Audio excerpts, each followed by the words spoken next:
हमारे इस channel Bhojpuri junction को लाल button दबाकर सब्सक्राइब करें व घंटी के निशान का बटन दबाएं ताकि सभी नए वीडियो आप तक तुरंत पहुंचे बिल्कुल मुफ्त।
से ले आता है तुरी तुरी हमारा के हाथ से खिलाता है।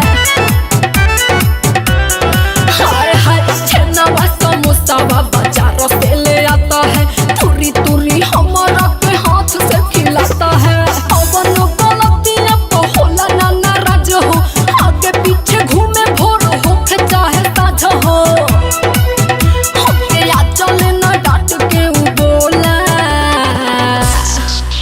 जब सखी हमरा गरमी होला मोरा भतर रुपया मत कोका कोला।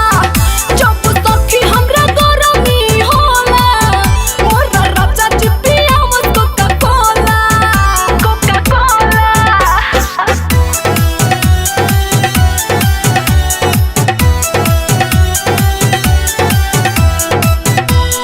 जिया हो गंगा जिया क्या गइला बिहार में। ऐसा भतार सखी मिलता है भाग से, रखे ले ख्याल पूरा रात भर जाग के। सुना ऐसा भतार सखी मिलता है भाग से, रखे ले ख्याल पूरा रात भर जाग के। सब का से फाइन बार सैया चंदन हो, माने ले उ बात हम पहिले जवन हो। दुख ब्यूटी के नहीं होके देला। जब सखी हमरा गरमी होला मोरा राजा जी पिया उसको का कोला। जब सखी हमरा गरमी होला मोरा भत्ता रुपया उसको का कोला।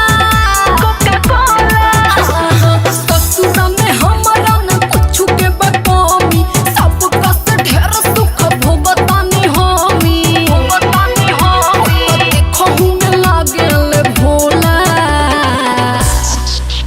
जब सखी हमरा गरमी होला मोरा राजा जी पिया उसको का कोला। जब सखी हमरा गरमी होला मोरा राजा जी पिया उसको का कोला।